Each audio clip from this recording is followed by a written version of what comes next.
இந்தியாவை ஆட்சி பண்ண மன்னர்கள்லேயே பெரிய அளவுக்கு தூற்றப்படுகிற மன்னர்கள் தான் இந்த முகலாயர்கள். தூற்றப்படுவதற்காக சொல்லப்படுகிற காரணம், இவங்க பெரிய அளவுக்கு மத துவேஷத்தை உண்டாக்குனாங்க, தங்களுடைய மதத்தை பரப்புவதற்காக பெரும்பான்மை சமுதாயத்தை அடக்குனாங்க, அவங்களுடைய வழிபாடுகளை எல்லாம் கெடுத்தாங்க, அவங்களுடைய வழிபாட்டு தலங்களை எல்லாம் இடித்தாங்க என்பது போன்ற ஒரு வரலாறு முகலாயர்களுக்கு எதிராக சொல்லப்பட்டு கொண்டே இருக்கிறது. அந்த அளவுக்கு முகலாயர்கள் என்ன செஞ்சாங்க அப்படிங்கிற செய்திகளை தான் இந்த வீடியோவில் ரொம்ப சுருக்கமாக பார்க்கவிருக்கோம். வாங்க வீடியோக்குள்ளே போகலாம்.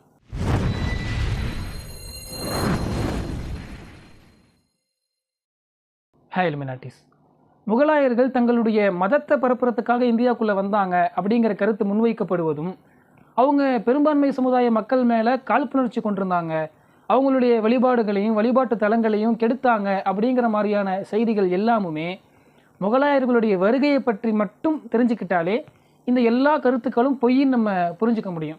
முகலாய சாம்ராஜ்யம் எப்படி துவங்குது அப்படின்னா, பாபருங்கிற மன்னர் இந்தியாவுக்குள்ளே படையெடுத்து வர்றார்.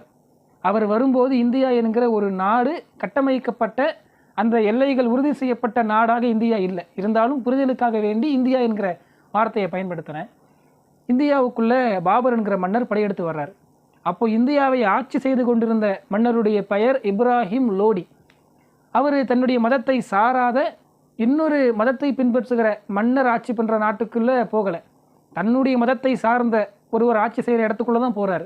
அதுவே எதை உணர்த்துது? அவர் தன்னுடைய மதத்தை பரப்புறதுக்காக இந்தியாவை கைப்பற்றலை அப்படிங்கிறத உணர்த்துது. மதத்தை பரப்புறது மட்டும்தான் நோக்கமாக இருந்தால் அந்த மதத்தை பின்பற்றாதவர்கள் ஆட்சி செய்கிற நாட்டை பிடிச்சிருக்கலாம் தானே. அப்போ இப்ராஹிம் லோடி ஆட்சி செஞ்சு கொண்டிருக்கிற இந்தியாவை கைப்பற்றுகிறார். அதற்கு பலர் அழைப்பு கொடுத்தாங்க. இப்ராஹிம் லோடியுடைய ஆட்சியில் இருந்த அதிருப்தியின் காரணமாக அவருடைய அரசு பொறுப்பில் இருந்த தௌலத் கான் என்கிற ஒரு முக்கியமான நபரே பாபருக்கு அழைப்பு கொடுத்து அதன் பெயரால் தான் பாபர் படையெடுத்து வந்தார். அவருடைய வருகையை ஆதரித்த ரஜபுத்திர மன்னர்கள் இருந்தாங்க. அதில் ஒரு முக்கியமான ரஜபுத்திர மன்னர் தான் ராணா சங்கா. இவர் எந்த மதத்தை சார்ந்தவர் அப்படிங்கிற ஒரு கேள்வியும் இருக்குது. அப்போது இந்த இந்திய படையெடுப்பு என்பது பாபர் மன்னரால் அரசியலுக்காக மட்டும்தான் நிகழ்த்தப்பட்டுச்சே தவிர அதில் எந்த மதம் சார்ந்த உள்நோக்கமும் இல்லை அப்படிங்கிறது இந்த சின்ன செய்தியை நம்ம தெரிஞ்சுக்கும் போதே புரிஞ்சிக்க முடிகிற ஒன்று. இவருக்கு அப்புறம்தான், இவருடைய ஆட்சிக்கு பிறகு தான் இந்தியாவில் முகலாயர்களுடைய ஆட்சி துவங்குது. இவருக்கு பிறகு பல மன்னர்கள் இவருடைய வம்சத்திலிருந்தே வந்தாங்க. பாபருக்கு 2 மகன்கள் இருந்தாங்க, ஹுமாயூன், கம்ரான் அப்படின்னு. இவருக்கு அடுத்து ஆட்சி பொறுப்புக்கு வந்தவர் ஹுமாயூன். பாபர் தன்னுடைய டெட் பெட்டில் இருக்கும்போது, மரணப்படுக்கையில் இருக்கும்போது ஹுமாயூனை அழைச்சி ஒரு செய்தியை சொல்கிறாரு. அந்த செய்தி நம்ம ரொம்ப கவனிக்க வேண்டிய ஒரு செய்தி. மகனே, நீ எல்லாருக்குமான மன்னராக இருக்கணும், குறிப்பிட்ட மதத்தை சார்ந்தவங்களுக்கு மட்டும் சலுகை காட்டுற மன்னராக இல்லாமல் எல்லாரையும் ஒரே மாதிரி நடத்துகிற பொதுவான ஒரு மன்னராக, சமத்துவம் பேணுற ஒரு மன்னராக நீ இருக்கணும் அப்படிங்கிற செய்தியை தன்னுடைய மரணப்படுக்கையில் அவருடைய மகன் ஹுமாயூனுக்கு பாபர் சொல்லிவிட்டு சென்றார். அடுத்து ஹுமாயூனுடைய ஆட்சி வருது. அவருடைய ஆட்சி காலத்தில் எந்த அளவுக்கான குற்றச்சாட்டுகளும் பெரிய அளவுக்கு சொல்லப்படலை. ஹுமாயூனுக்கு அடுத்ததாக ஆட்சிக்கு வந்தவர் அக்பர்.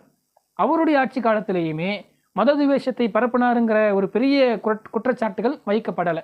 இருந்தாலும் அவரை பற்றி தெரிஞ்சுக்க வேண்டிய ஒரு செய்தி இருக்குது. அக்பர் ஒரு குறிப்பிட்ட மதத்தில் பிறந்த நபராகவே இருந்தாலும் அவர் ஒரு புதிய வேறு மதத்தை உண்டாக்கினார், தீன் இலாஹி அப்படின்னு. அப்போ இதுவும் எந்த செய்தியை உணர்த்துதுன்னா, முகலாயர்கள் தங்களுடைய மதத்தை பின்பற்றினாங்களே தவிர மதத்தில் பெரிய பற்றுக்கொண்ட பற்றாளர்களாகலாம் இருக்கலை. அப்படி இருந்திருப்பாங்களே ஆனால் அவங்க வம்சாவளியில் வந்த ஒரு அக்பருங்கிற மன்னர் புது மதத்தை உண்டாக்கியிருக்க மாட்டார், தீன் இலாஹி அப்படின்னு. அப்போது இதுவும் நம்ம யோசிக்க வேண்டிய ஒரு செய்தி. அவங்க மத துவேஷத்தோடு செயல்படலை, தன்னுடைய மதம்தான் உயர்ந்தது, மற்ற மதத்தை சார்ந்தவங்கெல்லாம் நம்ம அடிமைப்படுத்தணும், ஒடுக்கணும் அப்படிங்கிற மனநிலையில் இல்லை அப்படிங்கிறதையும் நம்ம தெரிஞ்சிக்க முடியும். பொதுவாக ஒரு செய்தியை நான் இப்பயே சொல்கிறேன். முகலாயர்களுடைய காலத்தில் சில கோவில்கள் இடிக்கப்பட்டுச்சு. இடிக்கப்பட்ட அந்த கோவில்களும் மத துவேஷத்தின் காரணமாக இடிக்கப்படலை, அரசியலுக்காக இடிக்கப்பட்டுச்சு. இதையும் நம்ம புரிஞ்சுக்கணும். அக்பருக்கு அடுத்ததாக ஆட்சி பொறுப்புக்கு வந்தவர் ஜஹாங்கீர். இந்த ஜஹாங்கீரை பற்றி சொல்கிறதுக்கு ஒரு செய்தி இருக்குது. அவருடைய காலத்தில் அவரை எதிர்த்து 2 முக்கியமான மன்னர்கள் இருந்தாங்க. ஒருவர் மகாராணா பிரதாப், அடுத்தது அவருடைய மகன் அமர் சிங். இந்த இருவருக்குமான கிளாஷுங்கிறது, முகலாயர்களுக்கும் இந்த மன்னர்களுக்குமான கிளாஷுங்கிறது ஜஹாங்கீருக்கு முந்தைய காலகட்டங்கள்லேருந்தே இருக்குது. அவர் மன்னராக பொறுப்பேற்பதற்கு முன்னாடியிலிருந்தே இந்த கிளாஷ் இருக்குது. இவர் மன்னராக பொறுப்பேற்ற பிறகும் அந்த கிளாஷ் இருக்குது. இருந்தாலும் அந்த கிளாஷை ஒரு வழியாக சமாதான உடன்படிக்கைக்கு கொண்டு வந்து அந்த இருவருக்காகவும் ஆக்ராவில் சிலை வச்சாரு ஜஹாங்கீர் அப்படிங்கிற ஒரு செய்தியும் இருக்குது. அப்போ இதிலேருந்து நம்ம எந்த குற்றச்சாட்டு முகலாயர்கள் மேலே வைக்கப்படுதோ அது தவறு அப்படிங்கிறத புரிஞ்சிக்க முடியும். ஜஹாங்கீருக்கு அடுத்ததாக ஆட்சி பொறுப்பை ஏற்றவர் ஷாஜஹான்.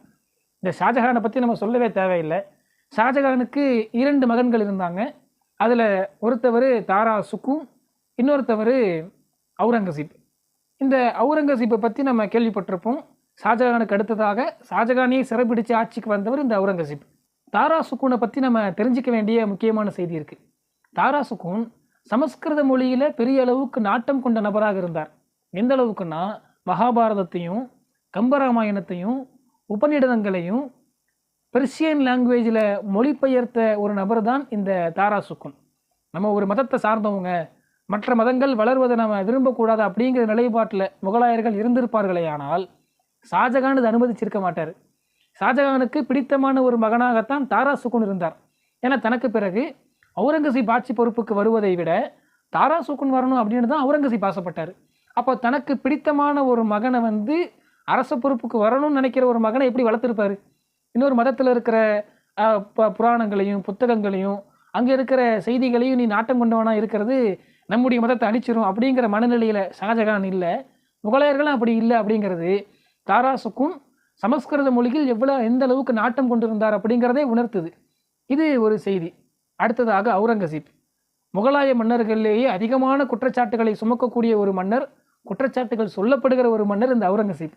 ஏன்னா அவுரங்கசீப் சிவாஜி மன்னரை எதிர்த்து போரிட்டார் இப்படிங்கிற ஒரு செய்தி இருக்குது. ஆனால் இந்த செய்தியை நம்ம ரொம்ப கவனமாக புரிஞ்சுக்கணும். அவுரங்கசீப் சிவாஜி மன்னரையும் எதிர்த்து போரிட்டார். சிவாஜி மன்னரை மட்டும் எதிர்த்து போரிடலை, அவர் பல மன்னர்களை எதிர்த்து போரிட்டார். இன்னும் சொல்லப்போனால் தன்னுடைய ஆட்சியின் பெரும் பகுதியை மிர்சாப்பூர் மன்னர்களோடும் கோல்கொண்டா மன்னர்களோடும் போட்டி போகிறதுலே அவர் கழிச்சிட்டார். இருந்தாலும் அவருக்கும் சிவாஜி மன்னருக்குமான கிளாஷ் உண்டாகுது. சிவாஜி மன்னரை அழிப்பதற்கு இந்த அவுரங்கசீப் அனுப்பிய ஒரு தளபதி தான் ராஜா ஜெய்சிங். இந்த செய்தியை நம்ம முன்னாடியே பார்த்துருப்போம். அப்போது ராஜா ஜெய்சிங் மூலமாக சிவாஜி மன்னரை அழிப்பதற்கான சில வேலைகளை செய்கிறாரு. இதுவும் அரசியல் ரீதியாக மட்டும்தான் நடந்துச்சே தவிர மத ரீதியாக நடக்கலை. மத துவேஷத்தை வச்சு சிவாஜியை அழிக்கணும் அப்படின்னு அவுரங்கசீப்பும் நினைக்கல. ஆனால் அந்த செய்தி அவுரங்கசீப்பும் சிவாஜியும் போரிட்டார்கள் என்கிற செய்தி எல்லாமுமே மதத்தை முன்னிறுத்தியதாக நடந்தது அப்படிங்கிற கருத்து இன்றைக்கி தொடர்ச்சியாக வைக்கப்பட்டுக்கிட்டே இருக்குது. இன்னும் பலருக்கும் தெரியாத ஒரு முக்கியமான செய்தி, சிவாஜி மன்னருடைய பேரர் ஷாஹுஜி அப்படின்னு சொல்லப்படுகிற ஷாஹு, அவரை அவுரங்கசீப் தன்னுடைய கட்டுப்பாட்டிலேயே வைத்து வளர்க்குறார். கிட்டத்தட்ட 21 வருஷம் ஷாஹுவை, அதாவது சிவாஜியுடைய பேரரை அவுரங்கசீப் வளர்க்குறார் தன்னுடைய அரண்மனையில் வச்சு. அவுரங்கசீப்புடைய எண்ணம் என்னவாக இருந்துச்சுன்னா, மராத்தா பிரிவினரை ஆள்றதுக்கு இந்த சிவாஜியுடைய பேரனை நம்ம பயன்படுத்திக்கலாம், அதனால் அதுக்கான பயிற்சி நம்ம கொடுத்துடலாம் அப்படின்னு அவுரங்கசீப் நினச்சார். அவுரங்கசீப்புடைய மரணத்திற்கு பிறகு அந்த ஷாஹு தனியாக பிரிந்து சென்று எதிர்பார்த்ததை போலவே மராத்தாக்களுடைய ஒரு பெரிய தலைவராக ஆனார். அப்போ இந்த எல்லா செய்திகளுமே நமக்கு ஒரு பாடத்தை சொல்லுது. எல்லாம் அரசியலுக்காக மட்டுமே நடந்ததே தவிர மதத்துக்காக எந்த கொலைகளும் எந்த கட்டுமான இடிப்புகளும் எந்த துவேஷங்களும் மதம் சார்ந்து நடக்கவே இல்லை. அனைத்தும் அரசியலுக்காக. முகலாயர்கள் தங்களுடைய மகனும் தந்தையுமே அடிச்சுக்கிற சூழல் இருந்திருக்கு. அரசியலுக்காக மகனும் தந்தையுமே அடிச்சுப்பாங்க அப்படின்னா வேறு நாட்டு மன்னரோடு எப்படி சண்டை போடாமல் இருப்பாங்க? அப்போது இந்த செய்திகளை நம்ம புரிந்து கொண்டோமேயானால் முகலாயர்கள் மீது வைக்கப்படுகிற மதம் சார்ந்த குற்றச்சாட்டுகள் பொய் அப்படிங்கிறத நம்ம புரிஞ்சுக்க முடியும். இது மாதிரி இன்னும் ஏராளமான வரலாற்று செய்திகளை நம்ம தொடர்ந்து பார்ப்போம். நீங்களும் உங்களுடைய ஆதரவுகளை தொடர்ந்து கொடுங்க. தேங்க்யூ.